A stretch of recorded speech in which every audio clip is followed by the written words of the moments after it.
Hi Boris. Thought I'd send you an audio-visual response as opposed to a written text response. Otherwise I would have been writing an email forever. Here we go. The Locrian mode.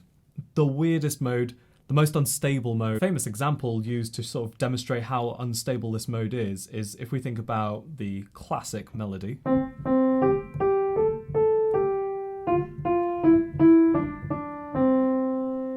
Now that's obviously in the key of C major. I've just played it in.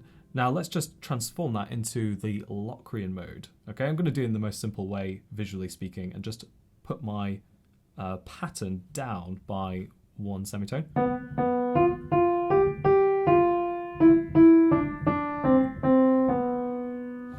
Now that sounds unresolved, impossible to do so. We've got our diminished fifth in there, which does not help.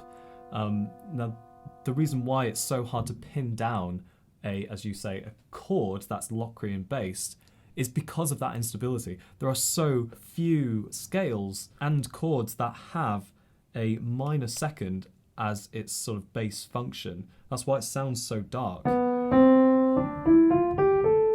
Now, if we are playing around with a few different chords, it makes a lot more sense when we think about the modes in the way that you described in your email. For example, the Lydian mode. So if I take the key of C major again, okay, having that sharp 4 is obviously going to make it sound Lydian. And there's quite a lot we can do with that because there's so many related keys to it. Okay, so if I just take the key of G major, okay, G's got an F sharp in it.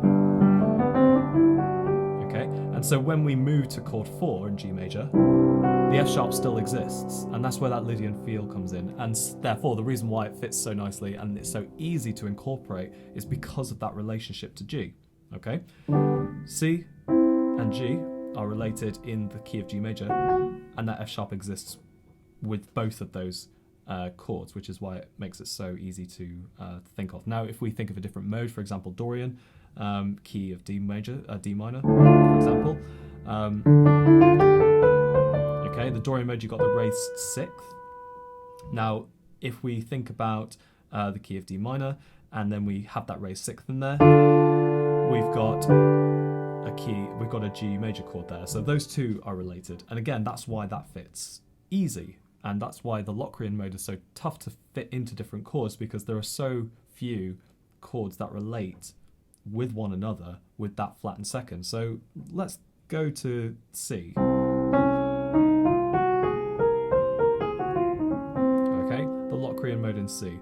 Now, that is weird to look at. If you think about just the notes, if we think, okay, maybe C minor will work, instantly that G doesn't fit because you need the flattened fifth in the Locrian mode, and we've got the flattened ninth, the flattened second as well. So, you know, maybe it would work if you just pedal that C.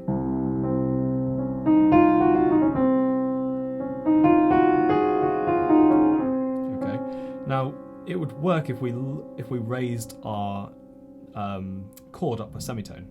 Okay, because then we have D flat major.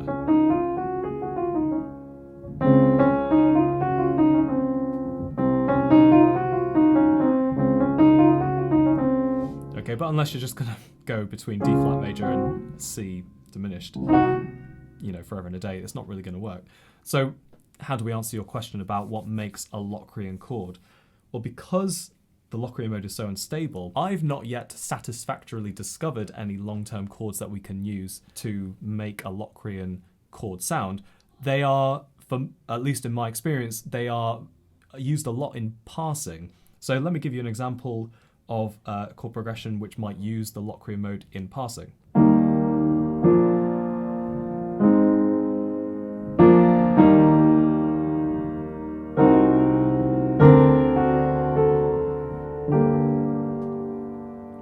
So some Western harmony, I've started in the key of E flat major, gone to the dominant, gone to the subdominant, and then back to the tonic. Then I've gone to this chord. Okay, if we think about what chord that is in relation to E flat, it's chord 6, and we're using notes in E flat major. So we're using C, which is the 6th, we're using E flat, which is the tonic, We're using B flat, which of course is the fifth, and we're using this. Now this is the only note we've changed. We've flattened our third. Okay, so in the key of E flat major, that's quite weird, of course. So back to that chord progression. Okay, I've gone tonic, I've gone sixth diminished. Okay, it's not a full diminished chord. A full diminished chord would be this. Okay, it's a half diminished chord. So we've got our seventh there. Okay, and then I've gone to this chord here. So that is a D7 chord. So a D7 chord acting as a perfect cadence into G minor, which is, of course, the relative minor of E flat major. So we've modulated E flat to C half diminished, used as a bridge to get to chord 5 of G minor. Okay, it works so nicely because we've got that nice flattened. Here, it acts as a flat 6 in D7, suspended down to 5, and then finally G minor. Okay, now, if we just pause on this chord, we have the Locrian mode. Okay, you've got the C natural for the D7, you've got the F sharp of the D7, okay, and you've got the B flat suspended down to an A, flat 6 to the 5th there, okay, and when we hit G minor, the B flat exists there too. So we can use that Locrian mode on this half diminished chord.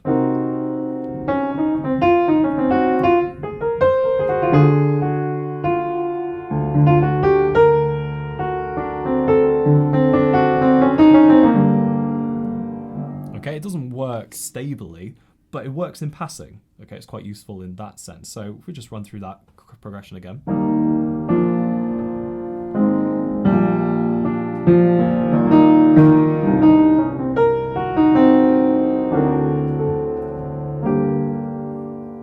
So a passing chord using Locrian, relatively successful. Another example that I'll give you is an example actually from my post-rock band, and it follows this 4-chord progression coming out of a sort of guitar solo section, and it starts on a G major 7 chord, and then goes to a D flat minor 7 chord, and then to an A flat minor 7, and then to a D major 7. Okay, so the relationship between those chords, obviously you've got G major 7 in the one hand, which is our first chord, and the last chord is D major 7. Okay, so they're related. And in between, our second chord is a D flat minor 7, and our third chord is an A flat minor 7. Now, those two are related because you've got D flat minor, which is, say, chord 1, minor, and then A flat minor, which is chord 5. Okay, so tonic minor, dominant minor, tonic major, dominant major.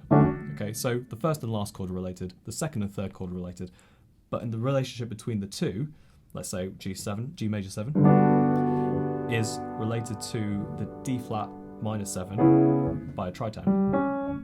Okay, and then if we do the A flat minor 7, and then D major 7 is related by another tritone. Okay, so an unstable interval requires an unstable mode to use. Okay, so if I go G major 7, I can use the Locrian mode in D flat to solo against. It has a bit of a clash when we move to the D flat minor 7 because of the D, but everything else works within it, which is quite nice. And then if I go to my A flat minor 7, again, it still clashes, but some of the chords fit. And because it's the third out of 4 chords, it should be over in a fair jiffy. And when we get to that G, D major 7, then it resolves.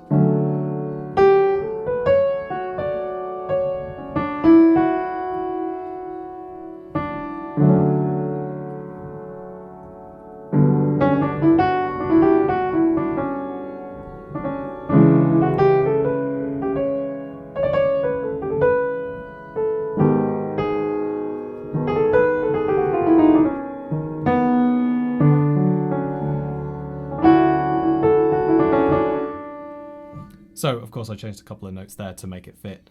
But in essence, we have a sort of Locrian scale being used as a melodic device. So, in conclusion, there is no real satisfactory way to use the Locrian mode, that I found. Anyway, you might discover something in your music time, and if I discover something, I'll let you know. Locrian equals unstable.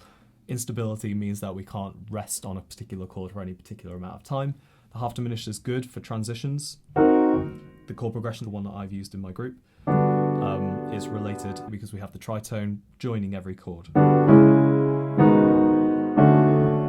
Okay, but because we have the tritone joining each chord, the Locrian mode works 3 out of 4 of them, more or less. The G7